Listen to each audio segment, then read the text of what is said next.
আসসালামু আলাইকুম এভরিওয়ান, আশা করি আপনারা সবাই খুব ভালো আছেন। আজকে আমি আপনাদের সাথে দারশানের এডিবল ফটো কেকের ডেকোরেশন শেয়ার করব, প্লাস কেকের রেসিপিটাও আজকে আপনাদের সাথে শেয়ার করছি। এই কেকটা অর্ডার করেছিল আমার স্কুলের একটা ফ্রেন্ড, তার ফেভারিট অ্যাক্টরের বার্থডেতে এই কেকটা অর্ডার করেছিল আমার কাছে। কেকের ওজন ছিল 1.5 পাউন্ড। তো চলেন আমরা কেকের রেসিপিতে চলে যাই। স্টেপ নাম্বার 1-এ আমি কেকটাকে বেক করার জন্য প্রথমে প্যানটাকে গ্রিস করে নিচ্ছি। এখানে আমি 7.5 ইঞ্চি সাইজের একটা কেকের মোল্ড নিয়েছি। এর মধ্যে তেল ব্রাশ করে মোল্ডের সাইজ করে একটা কাগজ কেটে এর মধ্যে বিছিয়ে দিয়েছি এবং তেল ব্রাশ করে দিলাম যেন কেকটা বেক হওয়ার পর আর নিচে লেগে না যায়। প্যানটা গ্রিস করা হয়ে গিয়েছে। এখন আমি একটা বাটিতে চালনি বসিয়ে শুকনো উপকরণগুলো একসাথে মিক্স করে নিচ্ছি। আমি বাটিটা ছোট নিয়ে ফেলেছিলাম, তো একটু সমস্যা হয়েছিল তার জন্য। তো প্রথমে আমি চালনির মধ্যে দিয়ে দিলাম 3/4 কাপ ময়দা। আমি আগেই বলেছি আমি বাটিটা ছোট নিয়ে ফেলেছিলাম, তাই আমি ময়দাটাকে 3 ভাগে ভাগ করে তারপর চেলে নিয়েছিলাম। 1/4 কাপ দিয়ে আমি ময়দাটা 3 বার চেলে এখানে দিয়েছিলাম। এখন আমি এতে দিচ্ছি 2.5 টেবিল চামচ মালয়েশিয়ান কোকো পাউডার। আমি এখানে হোম কোকো পাউডারটা ইউজ করছি, আপনারা চাইলে ক্যাডবেরিটাও ইউজ করতে পারেন। দিয়ে দিচ্ছি 1.5 চা চামচ বেকিং পাউডার। এই রেসিপির ক্ষেত্রে কিন্তু আপনারা বেকিং সোডা ইউজ করতে পারবেন না, অবশ্যই বেকিং পাউডারটা দিতে হবে। এখন আমি সব কিছু খুব ভালো মতো চেলে নিচ্ছি এবং চেলে নেওয়ার পর আমি এগুলোকে মিশিয়ে সাইডে রেখে দিব। এবার অন্য একটি বাটিতে আমি নিয়ে নিচ্ছি 3টা রুম টেম্পারেচারের ডিম। ভালো কেক তৈরি যদি করতে চান সেক্ষেত্রে অবশ্যই আপনাদেরকে মেক শিওর করতে হবে যে ডিমটা যেন রুম টেম্পারেচারে থাকে। ফ্রিজের ডিম থাকলে সেই ডিম দিয়ে কখনো আপনারা সরাসরি কেক বানাতে যাবেন না। এখন এই ডিমটাকে আমি খুব ভালো মতো মিক্স করে নিচ্ছি। যখন হালকা ফোমি টেক্সচার চলে আসবে তখন এতে দিয়ে দিলাম 3/4 কাপ রেগুলার চিনি। আমি এখানে কোনো আইসিং সুগার ইউজ করিনি। চিনিটা দিয়ে খুব ভালো মতো চিনিটা যখন ডিমের সাথে গলে যাবে তখন আমি এতে ইউজ করছি 1 চা চামচ চকলেট পেস্ট। এটা টোটালি অপশনাল। দিয়ে দিচ্ছি 1 টেবিল চামচ ভ্যানিলা পাউডার, এটাও অপশনাল, আপনারা চাইলে বাদ দিতে পারেন। দিয়ে দিচ্ছি 3 টেবিল চামচ রেগুলার সয়াবিন তেল। আপনারা চাইলে গলানো বাটারটা রুম টেম্পারেচারে এনে এ পর্যায়ে ব্যবহার করতে পারেন। এখন এগুলোকে আমি খুবই আলতো হাতে মিশিয়ে নিচ্ছি প্রায় 1 মিনিটের মতো। খুব বেশি মিক্স করতে যাবেন না, তাহলে ডিমের ফোমটা নষ্ট হয়ে যাবে। ডিমের সঙ্গে তেল, চকলেট পেস্ট এবং ভ্যানিলা পাউডার যখন খুব ভালো মতো মিক্স হয়ে যাবে তখন আমি এতে শুকনো উপকরণগুলো দিয়ে খুব ভালো মতো চেলে মিক্স করে নিচ্ছি।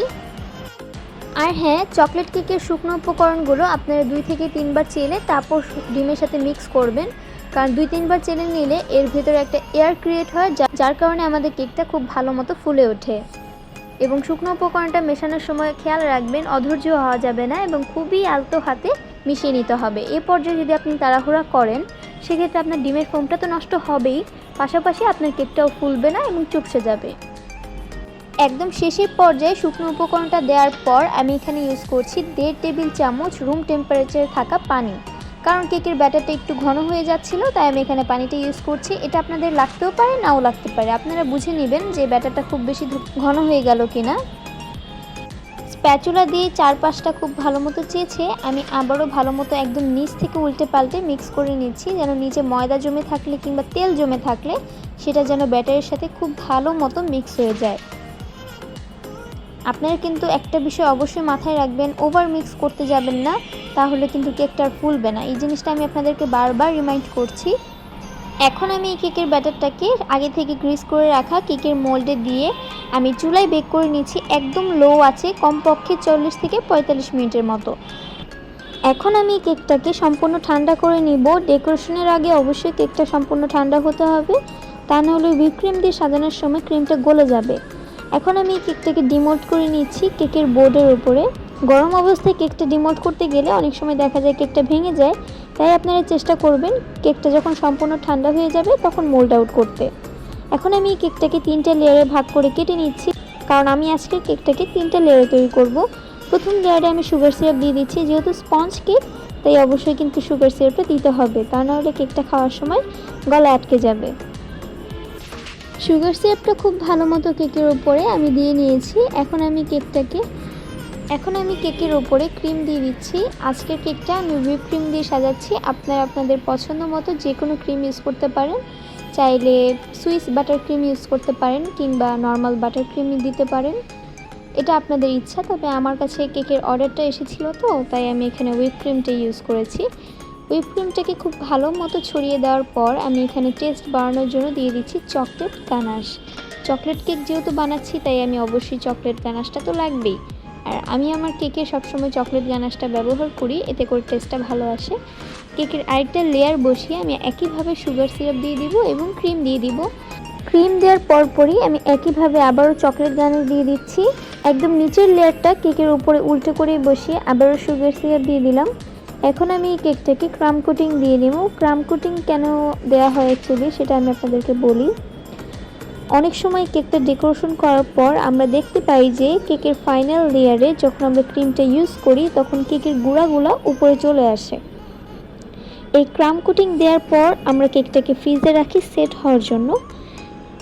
কেকটা যখন সেট হয়ে যাবে তখন আমরা ফ্রিজ থেকে বের করে আবারও ক্রিমের একটা লেয়ার দিই। এই লেয়ারটা আমরা একটু মোটা করেই দিই যেন কেকের ফিনিশিংটা অ্যাকচুয়ালি সুন্দর আসে। যার কারণে দেখা যায় যে ওই ক্রাম কোটিংটা দেওয়ার কারণে আমাদের ফাইনাল ক্রিমের লেয়ারটাতে আর কেকের সেই ছোটো ছোটো গুঁড়াগুলো আর চলে আসে না, তাই অ্যাকচুয়ালি ক্রাম কোটিংটা দিতে হয়। ভিডিওতে আপনারা দেখতেই পাচ্ছেন আমি কেকটাকে ফাইনালভাবে কোট করে নিয়েছি ক্রিম দিয়ে। মেইন বেসিক ক্রিমটা আমি এখানে হোয়াইটের মধ্যেই রেখেছি। কেকের উপরেও আমি ক্রিম দিয়ে খুব ভালো মতো কেকটাকে আমি কভার করে নিচ্ছি। এই কাজটা আপনারা ভিজিটিং কার্ড দিয়ে করতে পারেন কিংবা নিজেদের কলেজ কিংবা স্কুলের আইডি কার্ড থাকলে সেই আইডি কার্ডটা দিয়ে করতে পারেন। আবার চাইলে আমার মতো স্ক্র্যাপার ইউজ করতে পারেন। আমি প্যালেট নাইফ এবং স্ক্র্যাপারই এখন ইউজ করি। কেকের সাইডের অংশে আমি স্কাই ব্লু কালারটা ইউজ করছি, কারণ এডিবল ফটোতে স্কাই ব্লু কালার আছে, তাই আমি এই ব্লু এবং হোয়াইটের কম্বিনেশনে কেকটা বানিয়েছিলাম। কেকের মোল্ডের সাইজ করে এডিবল ফটোটাকে আমি কেটে নিয়েছিলাম। তারপরে দেখতে পাচ্ছেন এডিবল ফটোটা একটু বড় হয়ে গিয়েছিল, যেটা আমি পরবর্তীতে একটু চেপে চেপে ম্যানেজ করে নিয়েছিলাম। তো এর উপরে আমি হোয়াইট কালারের ক্রিম দিয়ে বর্ডার তৈরি করে নিচ্ছি। আমার ফ্রেন্ড আমাকে বলেছিল ব্লু এবং হোয়াইটের কম্বিনেশনে কেকটা বানাতে, এবং যেহেতু দেখতে পাচ্ছেন ফটোর মধ্যে ড্রেসটা হচ্ছে ব্লু কালারের মধ্যে, তাই আমি সেমভাবে করেছি। নেভি ব্লু কালার যদি আমি এখানে দিতাম তাহলে দেখা যেত যে কেকটা খেতে তিতা লাগতো, তাই আমি এখানে স্কাই ব্লু কালার এবং হোয়াইট কালারের কম্বিনেশনে কেকটা বানিয়েছি।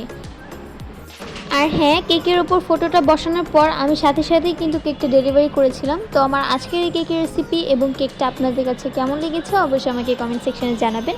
আমার চ্যানেল সাবস্ক্রাইব করবেন, লাইক কমেন্ট শেয়ার করতেও ভুলবেন না। আজকের মতো বিদায় নিচ্ছি, আল্লাহ হাফেজ।